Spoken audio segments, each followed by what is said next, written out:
মাইয়ুরিদিল্লাহু বিহি আবদান খৈর, আল্লাহ পাক যে বান্দার কল্যাণ করতে চান, আল্লাহ পাক যে বান্দা বান্দিকে ভালোবাসেন, তার প্রধানতম লক্ষ্য হলো যেই বান্দা বান্দিকে আল্লাহ পাক ভালোবাসবে 180 মাইল স্পিডে দুনিয়ার জীবনে তাকে বিপদের মধ্যে ফেলে দিবেন।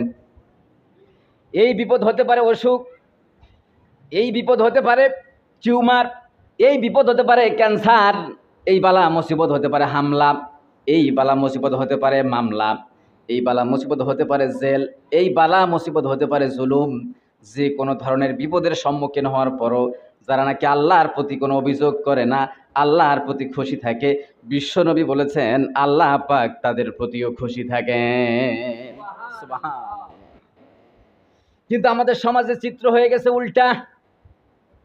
একটু অসুখ বাসা বাঁধলে, একটু জ্বর সর্দি কাশি হলে পরে সে সাথে সাথেই আল্লাহর দরবারে অভিযোগ দায়ের করে বসে, শেকায়েত করে বসে। আহারে, দৈনন্দিন জীবনে 5 ওয়াক্ত নামাজ পড়ি, দৈনন্দিন জীবনে 1 ওয়াক্ত নামাজকে কাজা দেই না, আমি ইসলামিক মাইন্ডে চলাফেরা করার চেষ্টা করি, আল্লাহর হুকুম হাকাম মেনে জীবনযাপন করার চেষ্টা করি, আর যত রোগ শোক আল্লাহ পাক আমাকে দেয়।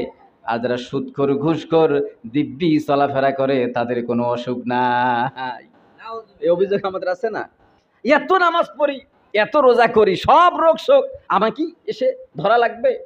আর বাদ বাকি যত বেনামাজি, কাফের, মুশরিক, সুদখোর, ঘুষখোর, জালেম, এরা বুক টান টান করে বের হয়, এদের বছরের পর বছর যায়, একটু সামান্য পরিমাণে জ্বর সর্দিও হয় না। এমন লোকও আছে না? না মিয়া, বিপদ আপদ দিয়ে আপনার প্রতি যত বিপদ, যত বালা মুসিবত, যত রোগ শোক থাকবে, বুঝতে হবে আল্লাহ আপনাকে ভালোবাসেন। আর আল্লাহ যাদেরকে ভালোবাসেন তারা কি পরীক্ষার বাইরে যেতে পারে ভাই? না, যেতে পারে না। শুধু তাই নয়, নবীজি বলেছেন এই পৃথিবীতে কোনো মুমিন বান্দা বান্দিকে যদি একটা কাঁটাও যদি তার পায়ের মধ্যে বিঁধে যায়, একটা কাঁটাও যদি পায়ের মধ্যে বিঁধে গিয়ে কোনো মুমিন বান্দা বান্দি কষ্ট পায়, তাহলে নবীজি বলেছেন বুঝতে হবে একটা কাঁটা ফুটার কারণে আল্লাহ পাক তার কিছু পাপকে মাফ করে দেন। সুবহানাল্লাহ। যত কষ্ট আসবে, যত বালা মুসিবত আসবে, আপনার জীবনের পাপগুলো মোচন যিনি করে দেবেন তিনি কে? আল্লাহ। শুধু তাই নয়, নবীজি অন্য হাদিসে বলেছেন আদ-দুনিয়া সিজনুল মুমিন ওয়াল জান্নাতু লিল কাফির।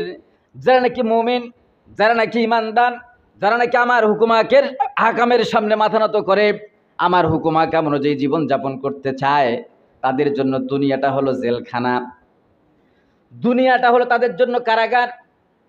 দুনিয়ায় তাদের প্রতি মুহূর্তে বালা মুসিবত টাচ করবে, বালা মুসিবতের বাইরে তারা যেতে পারবে না। আর যারা নাকি কাফের, ফাসিক, মুশরিক, সুদখোর, ঘুষখোর, বদমাশ, অত্যাচারী, জালেম, স্বৈরাচার, এই সমস্ত খারাপ মানুষের জন্য দুনিয়াটা জেলখানা নয়। এই সমস্ত খারাপ প্রকৃতির মানুষের জন্য দুনিয়াটা হলো জান্নাত। কি বুঝলেন? আপনি যত ইমান স্পিড যত বাড়বে, আপনি যত আল্লাহর হুকুম হাকামের সামনে মাথা নত করবেন, বালা মুসিবত, বিপদ আপদ, রোগ শোক আপনার কাছে এসে বাসা বাঁধবে, আপনাকে শান্তিতে থাকতে দিবে না, দুনিয়াটা জাহান্নামে পরিণত হয়ে যাবে। বুঝতে হবে। তখন আপনি মনে মনে ভেবে নিতে পারেন, হাদিসের ভাষা অনুযায়ী, কোরআনের ভাষা অনুযায়ী আপনি তখন মনে মনে ধরে নিতে পারেন যে আলহামদুলিল্লাহ সুম্মা আলহামদুলিল্লাহ, আল্লাহ পাক আমার প্রতি সন্তুষ্ট আছেন, আল্লাহ পাক আমাকে ভালোবাসা শুরু করে দিয়েছেন। সুবহানাল্লাহ।